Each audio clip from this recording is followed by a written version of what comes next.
Саламатсыңарбы, кымбаттуу окуучулар. Кыргызстан тарыхы боюнча 8 класстан сабагыбызды баштайбыз. Ош областы Нокат району Момун Нурматов атындагы орто мектеп, окутуучу Капар кызы Насира. Сабактын темасы Анжиян көтөрүлүшү. Сабактын максаттары: биринчи, таанып билүүчүлүк. Максаты: окуучулар Анжиян көтөрүлүшүнүн келип чыгуу себеби, мааниси, мазмуну, коомдогу жана тарыхтагы ролу жөнүндө айтып беришет.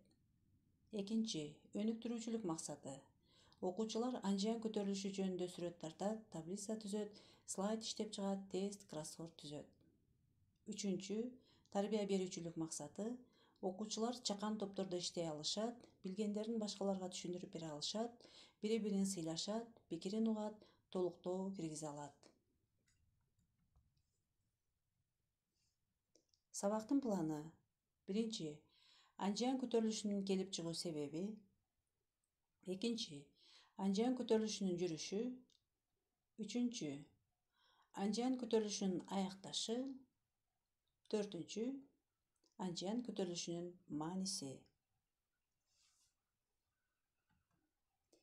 Анжиян көтөрүлүшү Фергана өрөөнүндө кыргыз-өзбек калкынын Орусия падышачылыгынын Орто Азиядагы отор саясатына жана феодалдык эзүүсүнө каршы багытталган улуттук боштондук кыймылы. Көтөрүлүштүн чыгышына орус падышачылыгынын орусташтыруу саясатынын күчөшү, өкмөт салыгынын оордугу, кыргыз-өзбек дыйкандарынан кунарлуу жерлерин тартып алышы жана башкалар себеп болгон. Көпчүлүк эл булардын баарына каршылык көрсөтө баштайт. Кыймылдын демилгечилери негизинен Көк Арт өрөөнүндөгү чыйбыл болуш баштаган кыргыздар болгон. Алар 1895-жылы алгачкы жыйын уюштуруп, көтөрүлүшкө жетекчилик кылууну 45 жаштагы Мухаммед Али Халиф Мухаммед Сабыр Суфиев мадали ишемге сунуш кылышат. Ал Фергана өрөөнүнө кеңири таанылган, 1887-жылы Меккеге барып, ажы болуп келгени ишенели.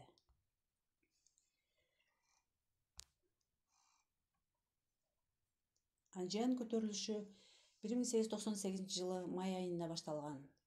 17 май күнү кечке маал Тажик кыштагына 200 өзбектер, кыргыздар чогулган. Бул көтөрүлүшчүлөргө ушул кыштактын эшени Мадали Дүкчи эшен жана кыргыздын Дөөлөс уруусунан чыккан Зиядын Максым уулу жол башчылык кылышкан.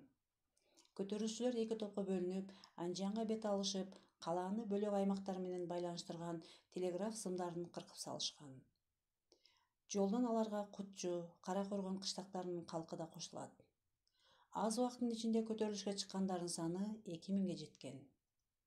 Көтөрүлүшчүлөрдүн биринчи тобуна Мадали эшен, экинчисине 80 жаштагы Молдо Зиядин жетекчилик кылышкан.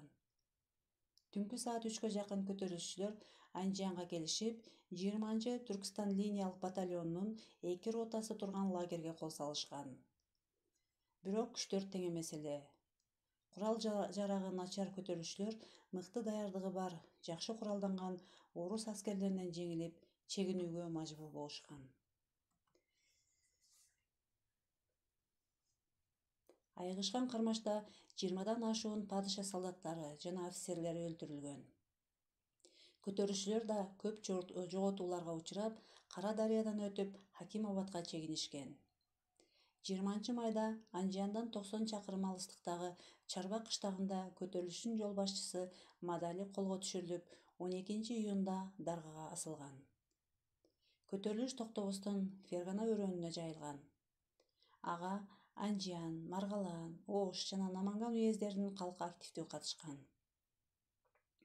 Миң дөбөлүктөр толкундай баштаган күнү Нокат аймагындагы Актерек деген жерге Ош уездине караштуу Караколсай, Тамчы булак, Жапалак айылдарынан 300дөй киши жыйналган. Бир дагы мылтыгы жок, жалаң союл, таяк, бычак менен куралданган алар Оштогу аскер гарнизонуна кол салмак болушкан. Буларга Омурбек Алым уулу жетекчилик кылган. Көтөрүлүштүн башында мурдагы болуш Карабек Ош уездинин начальнигине бул жөнүндө кабарлап койгон. Көп өтпөй Омурбек Алимов жана анын жардамчысы Сатыбай Ракымбаев кармалган.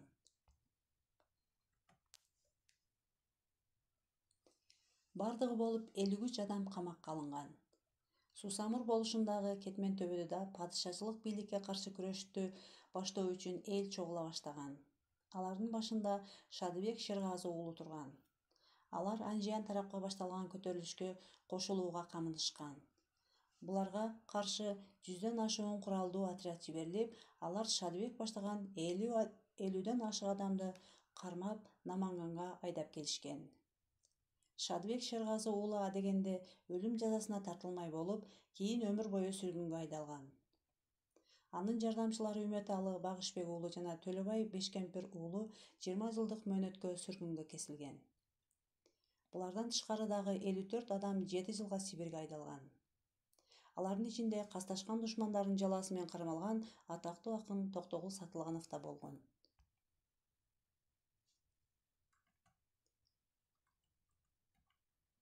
Ошентип, көрүнүктүү жетекчиси жана биримдиги жок көтөрүлүш майда топторго бөлүнүп, кеңири кулаш жая албай, тез эле басылып калган. Көтөрүлүштү басуу үчүн Түркстандын аскер күчтөрүнүн атайын отряддары арбын жөнөтүлгөн. Бардыгы болуп 777 киши камалып, 415 сот жообуна тартылган. 18 киши дарга асылып, 362 адам өлүм жазасынын ордуна узак убакытка сүргүнгө айдалган. Сүргүнгө айдалгандардын көпчүлүгү кыргыздар болгон.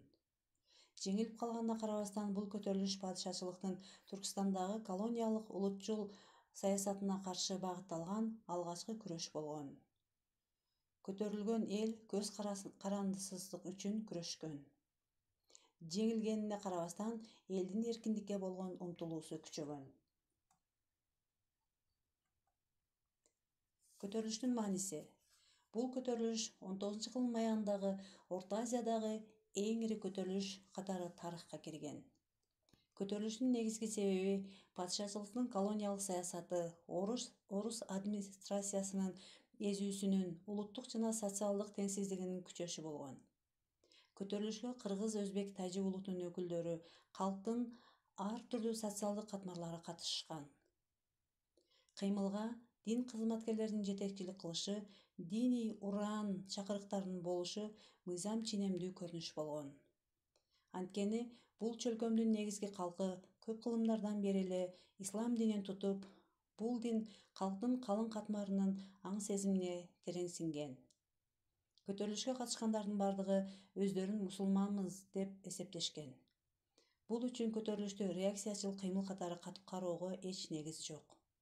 Көтөрүлүш көпчүлүк элдин мүдөөсүн, кызыкчылыктарын коргогон. Улуттук эзүүгө, теңсиздикке каршы багытталган элдик, улуттук мүнөздө болгон. Теманы бышыктоо үчүн суроолор. 1. Анжиян көтөрүлүшү качан, кайсы жерде башталган? 2. Көтөрүлүштүн негизги себеби эмнеде? 3. Көтөрүлүштү ким жетектеген? 4. Көтөрүлүшчүлөр эмне үчүн жеңилип калган? 5. Көтөрүлүшчүлөрдү кантип жазалашкан? 6. Анжиян көтөрүлүшүнүн тарыхта кандай орду бар? Көңүл бурганыңыздар үчүн рахмат.